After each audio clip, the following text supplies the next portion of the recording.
So everyone, this is Dr. Barrett. We're here at the podcast, Barrett Plastic Surgery, the Natural Plastic Surgeon podcast. We have on our show, Stacie. Hi.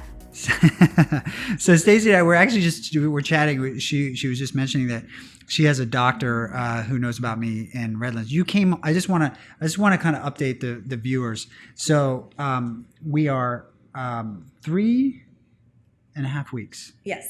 3.5 weeks from your Mommy Makeover. Right. And I cannot believe how fantastic you look right now. I know, it's crazy. You are like an incredible healer. It's like Wolverine. It's unbelievable. Have you ever, you know what I'm talking about? He gets like a cut and it's like 5 seconds, it's healed up. I wish. Yeah, and so like you are doing so well. I just saw you in exam in the office. And would you be willing to share with the viewers and the listeners what surgery you had done? I had breast augmentation and a tummy tuck and a hernia repair and a little bit of lipo.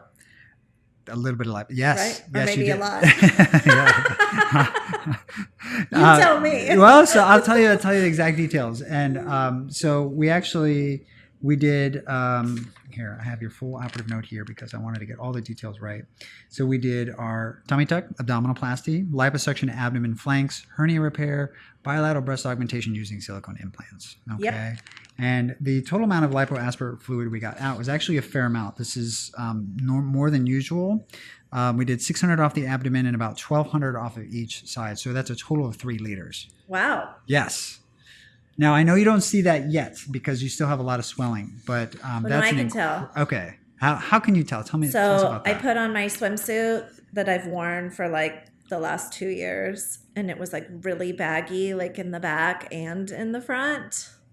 I did fill out the top a lot better. That's great. So the operation worked. Yes. Yeah. That's fantastic. Yeah. So we were just talking about you live in Redlands. Yes. Okay. How did you find me? I mean, that's a far distance-wise, it's not bad. Right. But knowing LA, that's a ridiculous kind of commute to do, especially with traffic. And you're here now to share, and then it's going to take me 3 hours to get home. Exactly. So I mean, because as you know, I love to see my patients a lot post-op, just because there's a lot of things that we're fine-tuning and so forth. So what made you come all the way out? Let's start from the beginning. What made you come all the way out here, and what were you looking for? Well, I did have a consultation with another plastic surgeon, but I kind of wanted to shop around, and one of my friends was like, hey, this is my doctor. You should check him out. And she sent me all your stuff, and I was like, oh, awesome. He seems really cool. So I came and had a consultation, and you were actually more thorough and felt like you really took your time and understood what I wanted, and got really excited, which I liked that you were excited to help me, Yeah. No one's ever squeezed my belly like that, just so you know. Okay. Well, it's I actually don't have a picture. The one time I don't have a picture of the amount of skin that we took off. And that's what I get really excited about, because I'm like, this is my chance to kind of, you've done a lot on your part. You've had one child, right? 4 children, excuse me.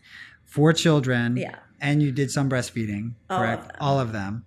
And it's my one chance to kind of help you get your body back, and I get excited because I'm like, I got this. Right. And so you're not the only one I do that for, because I do get excited. It's one of my favorite operations. Combined with the breast augmentation, it just doesn't get any better than that. Okay. So then after I squeezed your tummy, you knew that was it. Right. Oh, he's the one. That's great. That's good. I mean, it's like, but what made you make this? So you had 4 children. Yes. What made you make this decision? I always like to know, when's the turning point in someone's mind? So you went to one previous doctor, right? Yes. Tell me about that. Well, he's famous. Okay. Well, you don't have to, don't share any names. Okay. But, so I just kind of want to know, I mean, he was great. Okay. But his price point was almost triple what I paid for my operation. Really? And I'm not cheap either. So no. Yeah. Okay. So. Wow. Yeah. All right. So you only came to me because of price. Well, not just not just because of that. Yeah. But once I was told that number, I was just like, wait, what? That's half of my savings account. So we decided we didn't want to deplete your entire savings. Correct. All right. What Yes. else? Well, I mean, with finances, it's like I have 4 children. Yeah. Like, hopefully they all go to college. Who's going to pay for that? And so I think it was kind of like, do I spend all this money on myself or do I save it for my children's education? But there's still quite a bit left, so they'll be fine. Good. You know. Well, yeah. I mean, you have 4 children. You Yes. sacrificed your body, Right. your sleep, Yes. God knows what else Right. for them. I mean, it's totally fine to invest in yourself and treat yourself. That's one of the hardest thing I think, like Right. that mothers have to kind of contend with. Like, it's like go, give all to their children all the time, and then all of a sudden when they're presented with an opportunity, it's almost like many of them. I don't know if you felt this way. They feel guilty kind of doing Yes. it. I still feel guilty Yeah. because it's like, what else could that money have paid for? Or what could I have done for them? But, Well, I'm sure you've done. I haven't met your children, but I'm sure you've done a lot for them. yes, So they're pretty cool. yeah. All right. Well, good. So let's back up. I wanted to get back to that pivotal moment when you're like, I'm reaching a point where I need to consider something other than what I'm doing to get what I want. That difference when you decided to do something about it. That's what I always like to know. I mean, I've lost some weight. I Mhm. definitely wasn't to my actual goal weight when I had surgery. Mhm. But I've lost 25 pounds since last summer and kept it off for a little while. But I think it's just knowing like diet and exercise isn't going to fix what pregnancy and childbirth has done to my body. Mhm. And so with like all the loose skin and, I mean, I think my boobs were pretty great to begin with, Yeah. but now they're just better. No, that's great. Stacie, I mean, it's one of those things that it's very difficult. When people are overweight and they're losing weight or they're just they can't make any more gains. They reach a point where they just kind of want to try and just do something. And it's okay. It's okay that we don't reach our goal weight. It's okay to do something, and maybe you will lose more weight in the future, and you might have a little extra skin from what we did, but that's okay because it looks great now, and it's just gonna maybe you have a little bit of loose skin in the future. And so I get people like that all the time. They hit a wall, or they're just not going to go anywhere, and they're like, you know what? Now's the time. And we had this discussion and we talked about it. It's like, hey, if you lose more weight later on, you might need to do a little extra skin excision. Sometimes not, surprisingly. But if you do, no big deal. At least right now we can make you feel better about your body and take care of a lot of issues. Right. Yeah.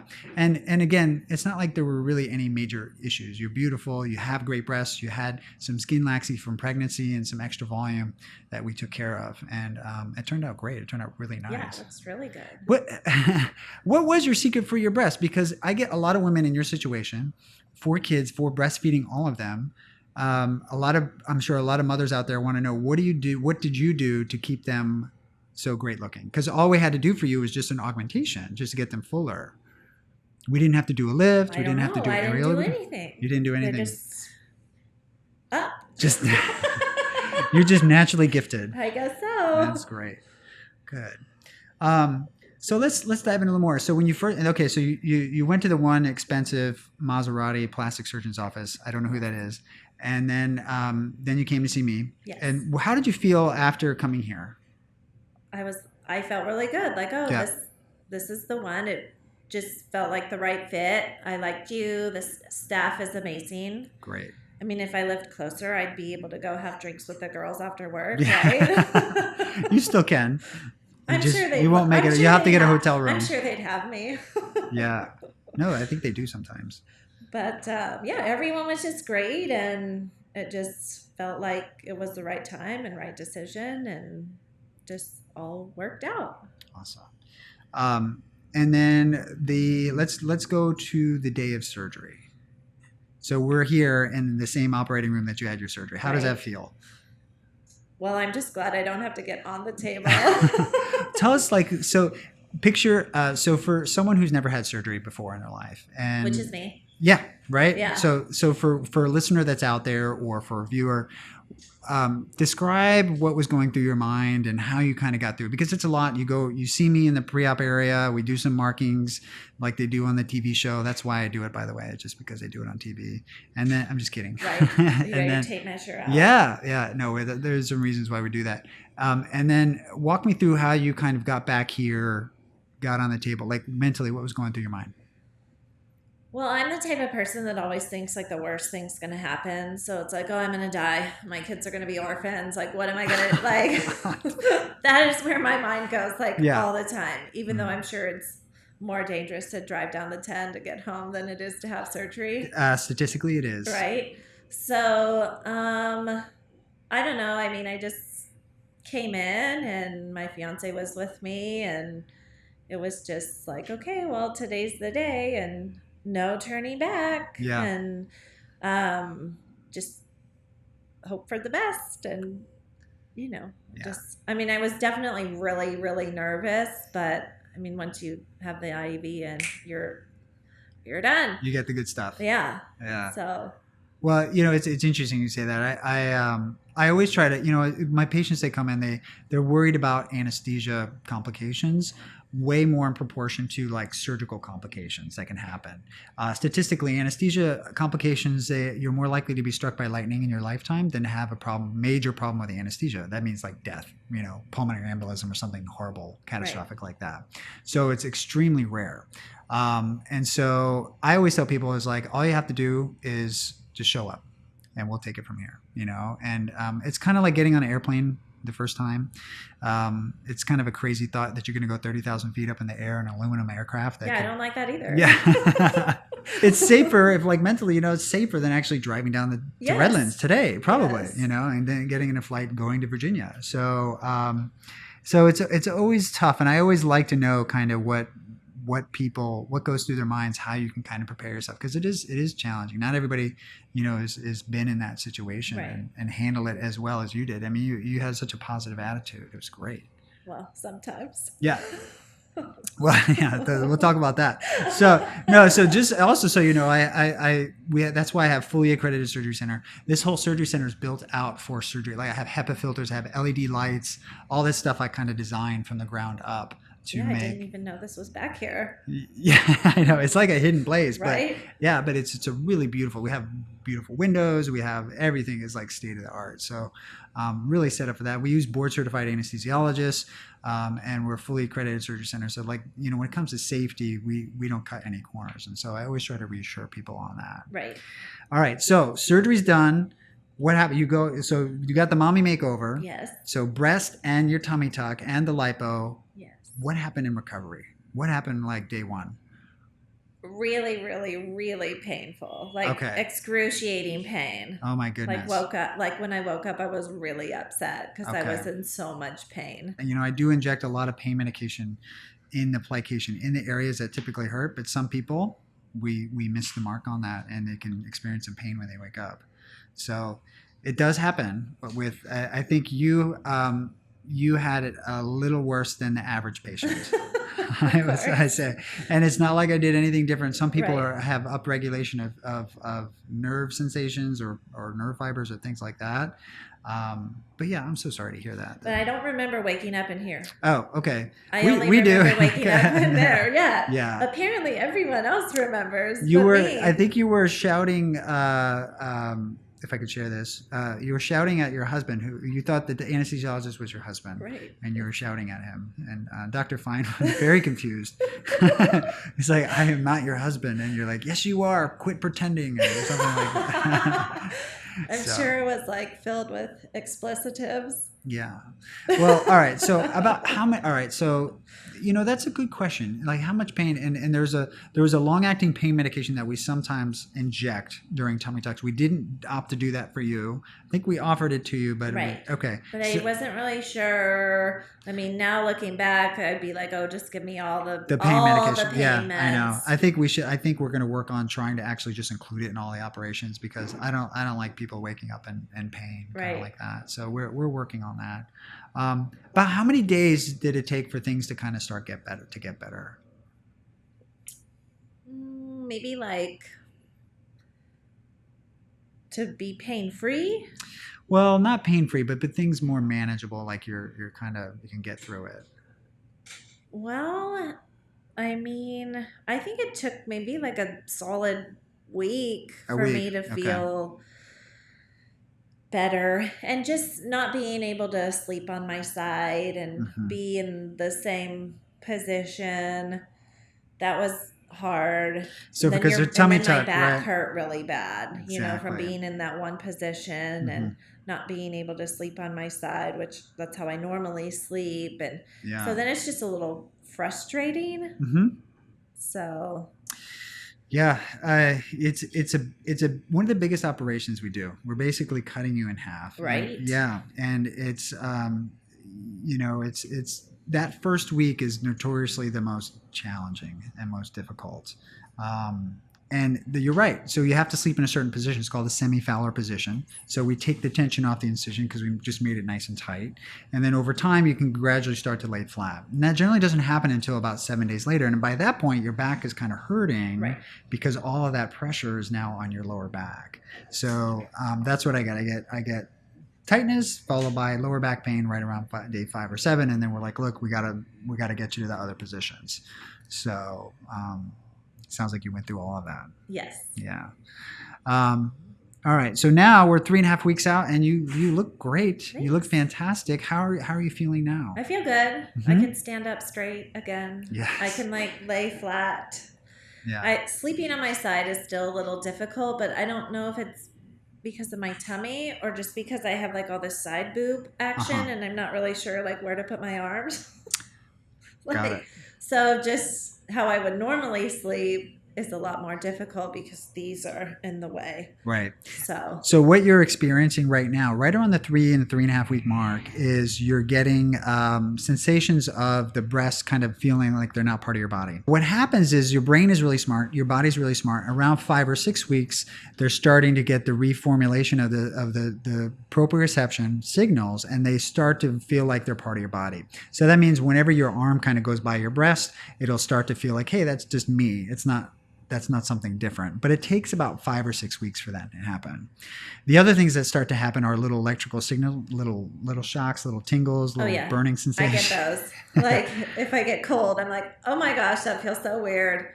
Yeah, and that's another thing that happens. And so that typically resolves around 3 months. So what helps with that is massage, which we didn't start yet. We'll start that at the week 6 mark. But that really helps desensitize the nerves so that you don't get that. That's exciting. Good.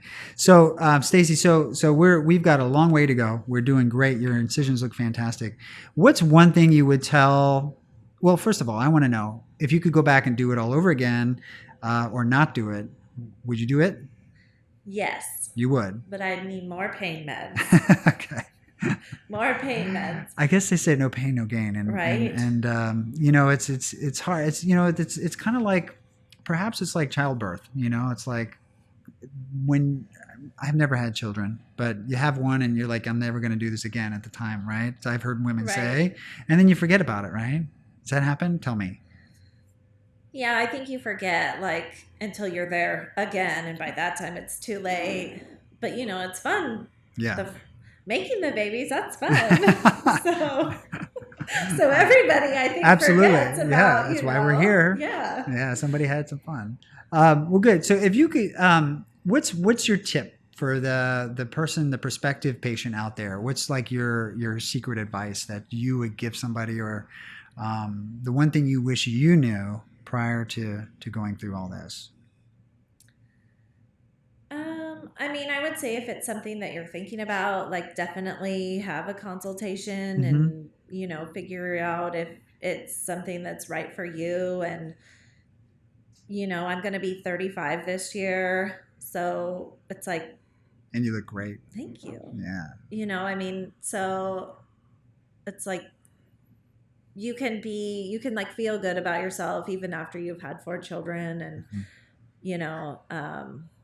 so I would say that maybe that's, if it's something that you've thought about and you don't like how your body looks and diet and exercise isn't going to get you the results that you want, that there are other options. And I'm happy. I'm sure I'll be a lot happier once I lose all my swelling. And yeah.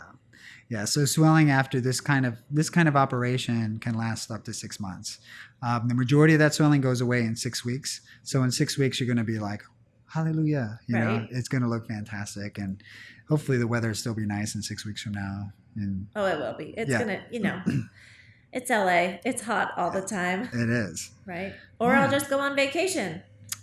Yeah. Do you have any trips planned? Do you have anything coming up? I'm going to Hawaii in May. I have a friend getting married, and she's like, "Oh, you're gonna wear a bikini," and I'm like, Yeah. "No, probably not." But Oh, like, well, you should. Send us pictures. I'd love to see it. right? Yeah. So that's planned. So that's Good. a long ways out. So I should be When feeling is that again? May. Okay. I'll be like 100 Oh, yeah. by then. Oh, my goodness. Yeah. Yeah. You're going to look great. It's You gonna should do be- something before then, though. Well, some people have to work. Yeah. Not me, but The savings. You got to replete the savings. oh yeah. I know. So tell me, I did want to touch about your family a little bit. What was your family's response to you wanting to do this? So my parents, I didn't actually tell them at all. You're 35. Why do you need to tell your parents? I know. It's just, it just feels weird. Like, oh, hey, Dad, I'm going to get some new boobs. Like, Yeah. that just feels so awkward. And so I haven't even had that conversation. I did tell. So they don't know. They know that I had a hernia repair Okay. that was medically necessary. Yes. Yeah. So by the way, a lot of pregnant women, you sometimes get an umbilical hernia. And that could be a dangerous situation if you don't fix it. And so when we do a tummy tuck, we can actually repair it at the same time. So we did that for you. I forgot Yes. to comment on that. So Yeah. that feels better. Yes. Yes. Good. All right. So carry on. So I had that. Yes. And so I said, oh, and while I was doing that, I decided just to get a tummy tuck. And cut- liposuction. and just cut some of my extra skin off. And of course, my dad, he's like, well, how much did that cost? Did your insurance pay for it? And I'm like, yeah, they paid for some. Like. That's a nice way to So break it to them. I'm just hoping they won't notice. I'll just wear some loose shirts around my parents when they come visit me. Yeah. But I think everyone else has, obviously my fiance, he's going to enjoy all of this. Yeah. So he's excited. So he was on board from Oh, the very yeah. beginning. Okay. Yeah. He's like, it's your body. Whatever you want to do is fine. Yeah. If that's what's going to make you happy, then go ahead and do it. And so he was really supportive. In fact, we had changed my surgery date so that way I had surgery right before his 1 week of vacation so he could stay home and take care of me. So his vacation was staying home and taking care of me this What summer. better way to spend a week of vacation? Right. Just with the person you love and Right. helping them get better. Watching 4th of July fireworks on TV instead of out somewhere. Yeah. Yeah. But That's where the magic There's happens. always next summer. Yeah. Good. Well, good. Well, is there anything else you want to share with the listeners and potential patients out there, or? Just, the overall experience has been wonderful. I have zero complaints except for the pain, but that you can't really control that. So. Yeah, well, there's some things we could do, and that's good feedback, and it's something that we're going to work on. That was actually kind of surprising. Most patients don't have as much as you did, and some people are upregulated, and it's interesting. We learn more and more about the human body every day, and some people are born with resistant receptors. So we give a certain pain medication, doesn't work on you. So I'm wondering if that kind of happened. Typically, they're redheads that have that gene. Interesting. What color is your hair? This is my natural color. Is it? Okay, Yes. so you're not like a secret redhead. Well, but my dad is a redhead. Is he? Yes. So maybe there is something. Yeah, maybe you have that. The gene. Yep. But is that one of those things where you can do like the cheek swab and see what medications work with those people? Yeah, but 23andMe wouldn't have that gene trait. It would have to be like another company. There's a couple companies that will actually get that particular gene, but I don't know them off the top of my head. It's like if you go in to get like ADHD medications, there's like a cheek swab they can do to see which ones would work on you. Oh, really? Is that true? Yes. Wow, I didn't know that. That would be a great idea. So I wonder develop if a there's gene this- test for the that pain receptor mutation. I'm sure there is. Yeah. Well, yeah, I mean, they know what gene it is, but they, it's like 23andMe. You can like buy a kit online. They send it to you in the mail, and boom, it's like I know that I have a widow's peak, or I can taste asparagus, or you know what I mean. Like they have all these weird things that are like related to your genes, which is kind of interesting. So maybe they can add that one. I have the redhead gene. Right. Yes, for pain. I mean, that might explain some other stuff. Perhaps, I don't know. So what's next for you, Stacie? What's on the horizon? Well, I mean, basically, I just taxi a bunch of kids around and take care of them and take them where they have to go. And did you have to explain to them about the surgery at all? My oldest, he's 11. Mm-hmm. So obviously he noticed that my body looks different. And when I came home and, he was pretty like, well, why did you need that? And I'm like, well, because I wanted to. But he's still like Grandpa. really young, and I don't think he's noticed girls' boobs yet. Okay. So, that's, I guess, good.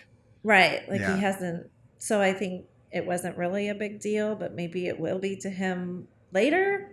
If other people notice and say things to him, I don't know. Yeah. But my younger kids, it was just like, oh, you can't climb on mommy. Yeah. She's hurt. You just have to, you can sit next to her, but you can't climb all over her. Because Right. normally because my youngest is 3 years old. So normally there's children crawling on me. Now, how did you stay somewhere your first night? Yes, Okay. I did. You stayed, where did you stay? At Serenity. Yeah, you stayed at Serenity, which is an aftercare facility, which Yes. is a great option if you have lots of kids that want to jump on you Yes. after surgery. So we recommend that typically when we do 2 areas like this, we recommend you go there just to be like, hey, I need to get my anesthesia out of my system. I need to be more comfortable. And so They that's were what amazing. Oh, were they? Yes. Great.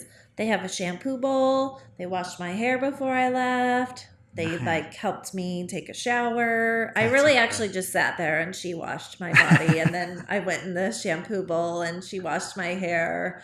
So they were great. Yeah, they're I used to just kind of go there all the time, and they make great food too. Yeah, the And food was good. Yeah, I was like, hey, can you make me an extra omelet? And yeah, they're fantastic. You go there's like a hotel, and Yes. they really pamper you. It's like a hotel with nurses. Yep. Like basically that's the best way to describe it. And it's a good time, at least one night after an operation like this. And we try to send most of our patients there, but they get so booked. I'm glad you were able to go there. Yeah. So that was great. Good. And then I wish I could have stayed longer. That would have been nice. So you stayed one night? I just stayed one night. Okay. Yeah. Wow. Yeah. And then I went home, but my in-laws, they took care of the kids. So They did. yeah, they're good. They're great. On dad's, or Yeah, a his fiance. parents. Yeah, got it. They took care of the kids, and so everything was good. Good.